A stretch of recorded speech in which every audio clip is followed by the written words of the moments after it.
Hi everyone, hope you're all doing well. In today's video we're going to be upgrading the WMA48 again. It's already been upgraded as it was originally a WMA46. If you've been a subscriber for that long and kind of known this machine's origins, I suppose.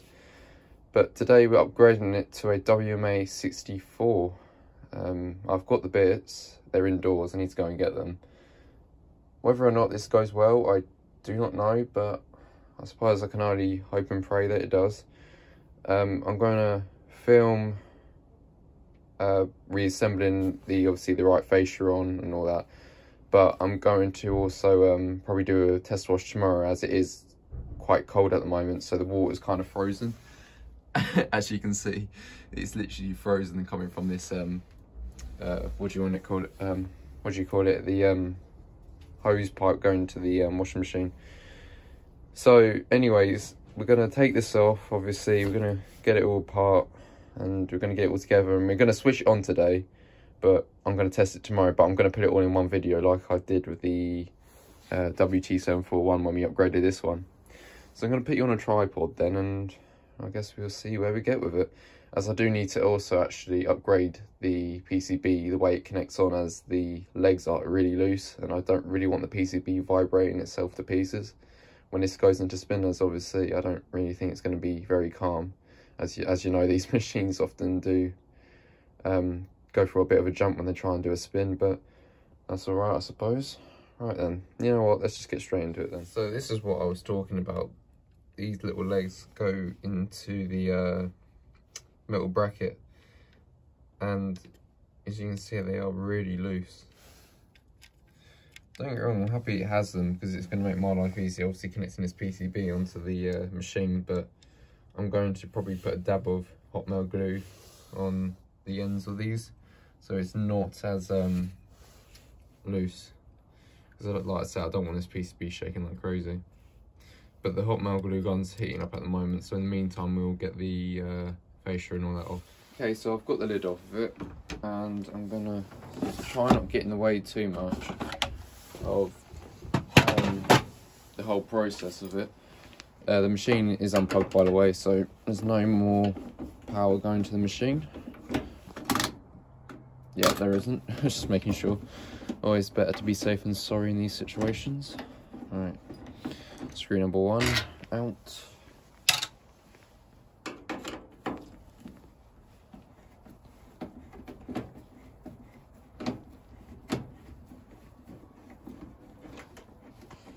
Screw number two. Screw number three. The thing is, as well, I didn't actually mention the new fascia is slightly yellowed, I think. So I don't know how well it's going to look when I put it on the machine. But anyways, let's slide the PCB over and have a look at the wiring. I might take a photo of this quickly just so I don't really forget about it if I ever need to put this fascia back on, or when I'm rewiring the new one, because I think the wires are probably similar the way they go on. As I have actually got a wiring diagram as well, so I suppose I'm going to just go from that, but still I'd rather have pictures so I know, you know how they did originally go. Okay, so I've just taken photos, and now I know what way all these wires go. I mean, I know what way they all go anyways, as I've taken these wires off so many bloody times. There we go, that's that all off. Right, I'm going to probably repair the PCB's legs to make them more sturdy now, before I actually fit them to the machine, because the little lugs have to go through these holes here. That's how it connects, and I think I might have to remove this. I don't know yet. We'll kind of work it out how it goes.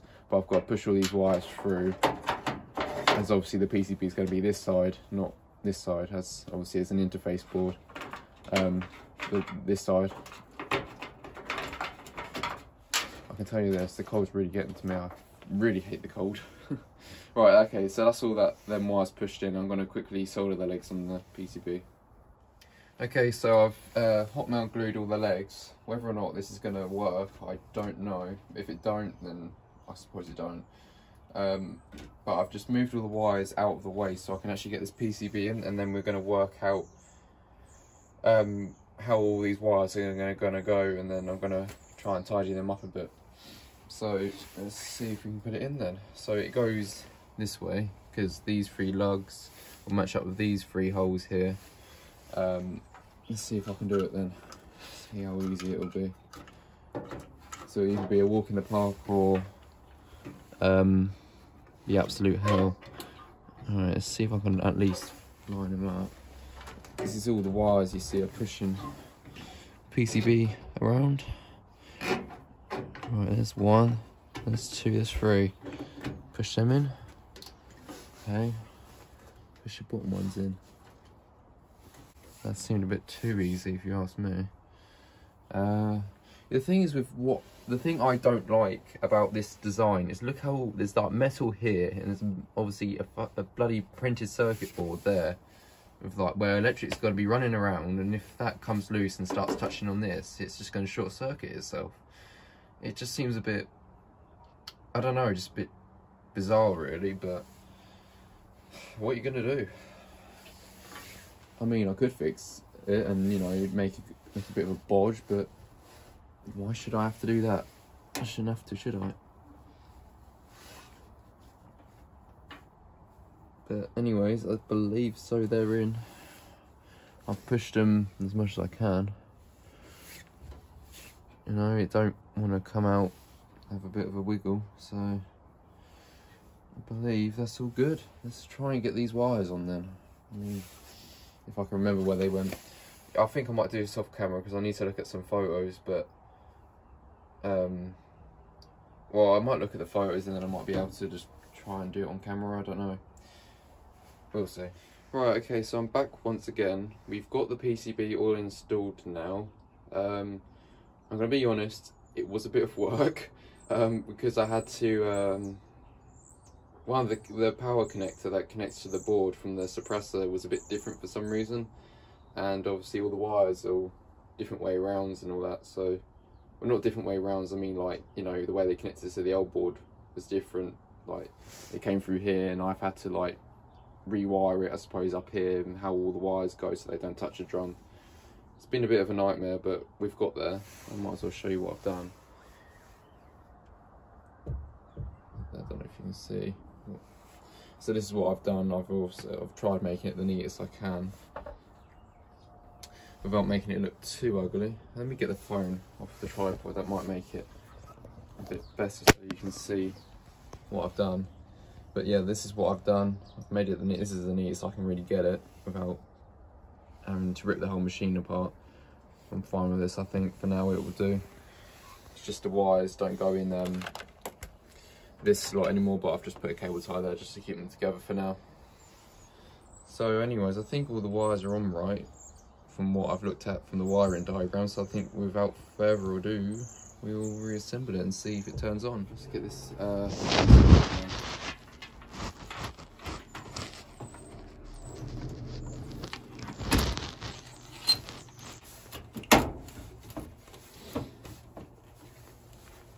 let's connect the little wire on from the PCB, because otherwise if we don't, obviously it's not going to turn on. If it'll go on, there we go, it's on. Might cable tie that actually, I don't know, because otherwise that's just floating around. But let's go and get the screws back in, I think, and we'll hopefully get the soap drawer cover up soon as well, onto the actual soap drawer itself.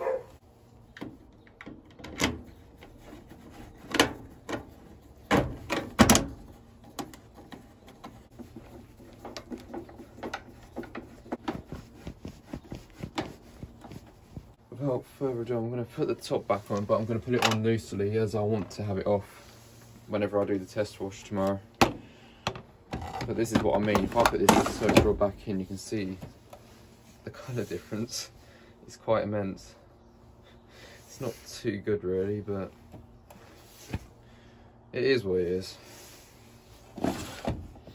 I'll change it anyways to the Ultima Extra fascia, so it obviously is right and it matches this, and I suppose it's the same colour as this.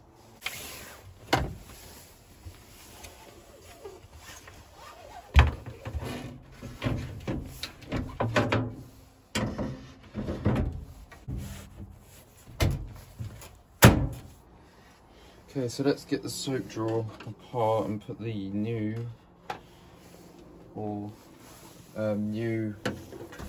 facial on.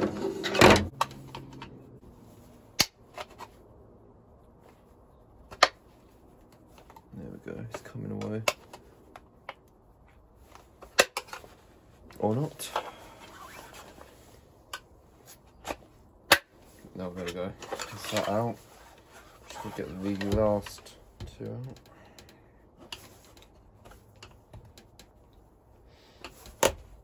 There we go.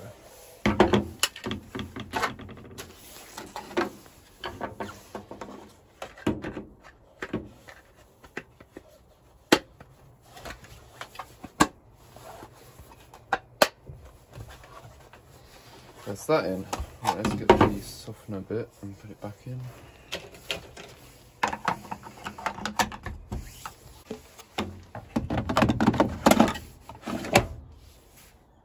So then, let's see if it powers on or not. I don't really want to be touching the machine, but when I do this, but it is what it is. Right, that's on. Ready? Would you look at that?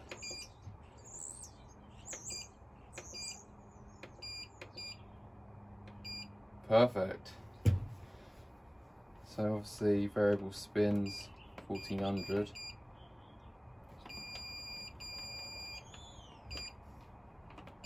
Add rinse, reduce rinse.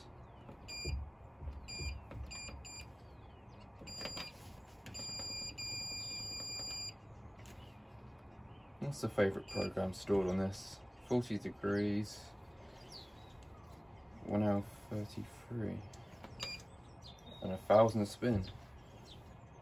So this is obviously a Cotton's program. Interesting. Critics we have. Hang on.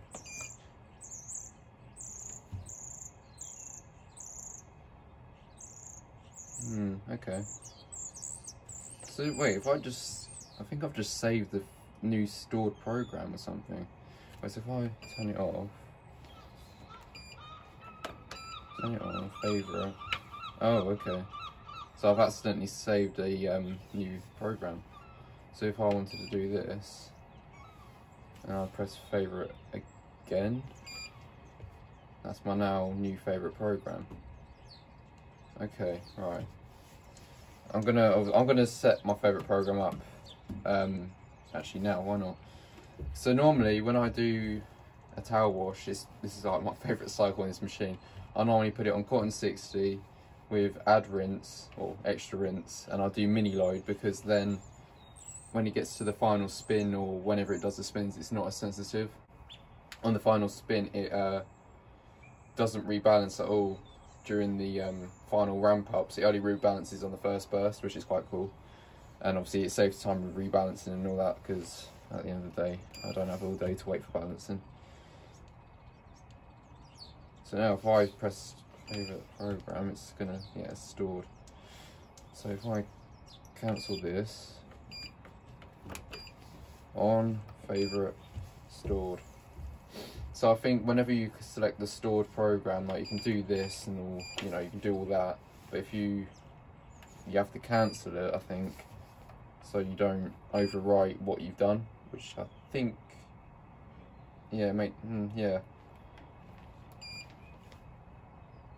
Yeah, so that's my favourite. Okay, right, I'm learning. Right, let's set the favourite program then. Let's do cotton 60, add rinse and mini load about time saver, because that reduces the spin time on these ones.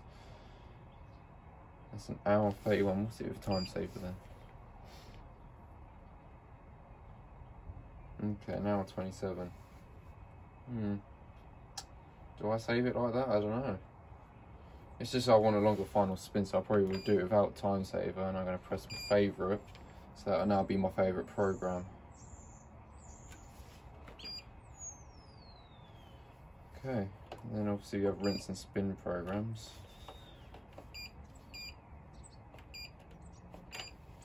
Yeah, okay. Well, that makes sense then, I suppose. I mean, I'm going to have to try it all out tomorrow, obviously, when in the water in the machine unfreezes and all that, because I can't really obviously use it when it's all frozen up.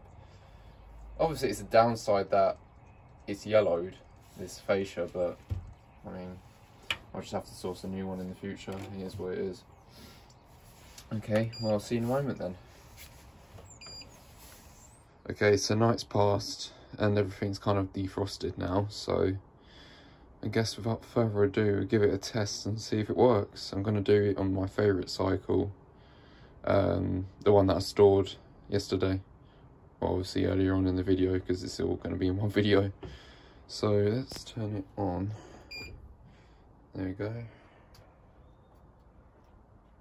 Hour 31. I've got all the soap and all that already in here, so let's press start. Start.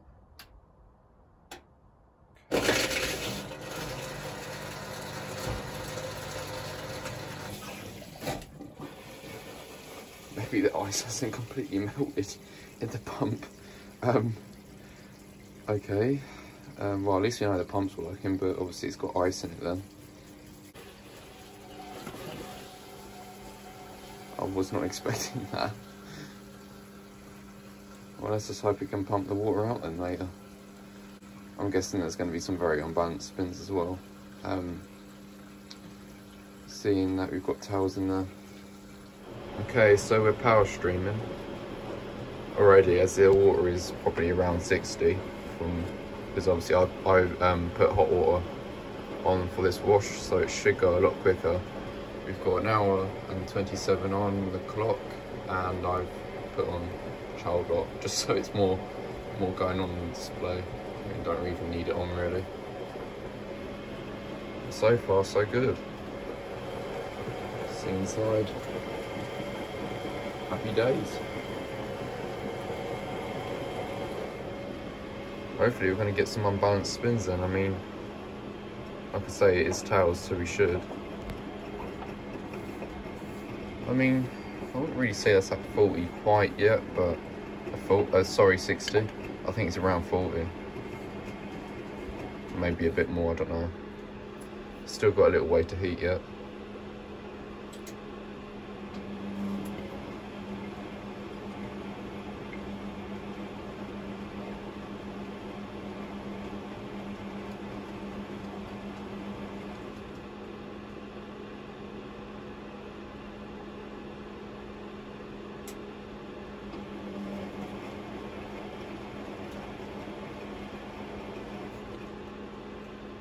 Okay, so we're draining from the main wash and it's got 54 minutes left.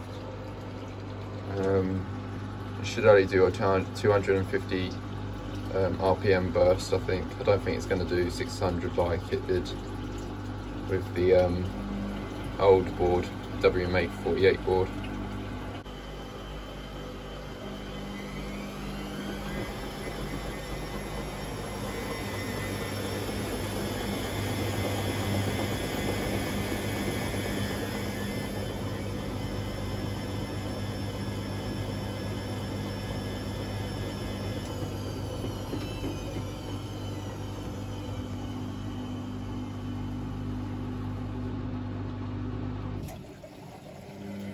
So this is doing a sump flush now, I think, as we're still on the wash. I find that quite interesting that these Ultima models that they do this, as obviously when it was programmed as a WMA46 and WMA48, it didn't do a shuttle, not shuttle rinse. I mean, you can call it that, I suppose, but I mean like sump flush. And then it should start pumping out again, I believe. Yeah, pumping out again. I think it's quite a good idea it does that, because at least it's flushing out all the suds, I suppose, in the bottom of the drum. It's kind of getting most of it out before a rinse, which is pretty good. Because I felt like when it's had its original, not just its original board, but when he had the WMA58 one, it would suzzle so much that when he gets into the rinse, it'd just be like a main wash part 2, which is quite ridiculous, but I'm pretty impressed it does that, to be honest.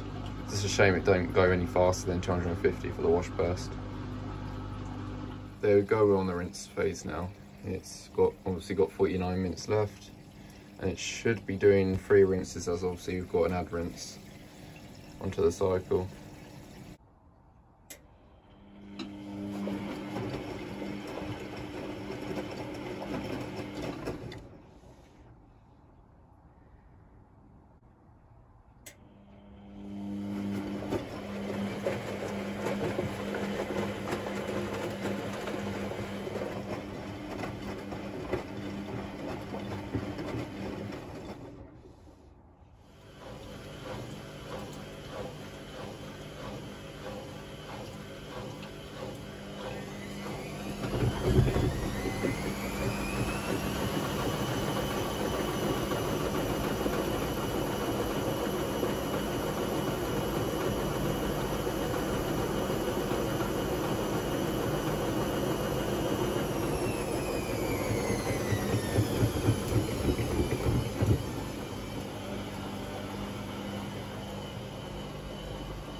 Okay, so we're doing the final rinse now, and it jumped as expected. Trust it to jump on the first cycle, mind you. I don't know if it's gashed the glass anymore. It probably has, but can't really see any new gash marks as they're already there beforehand. God knows what the final spin's going to be like then. I knew it was going to do it at some point. I didn't really know if it was going to do it this cycle or not, but I suppose we got lucky, really. Unless you don't like unbalanced spins, then we didn't get lucky.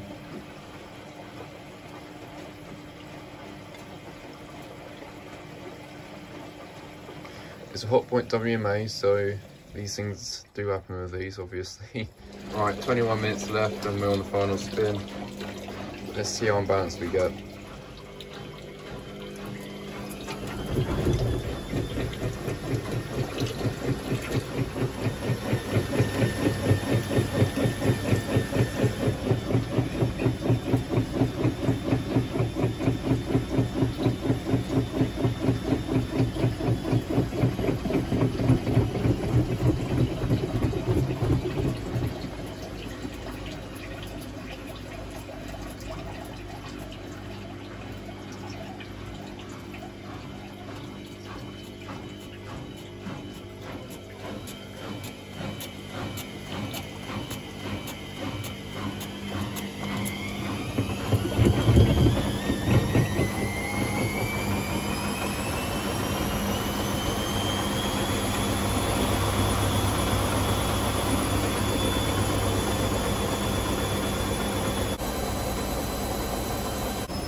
And that's that.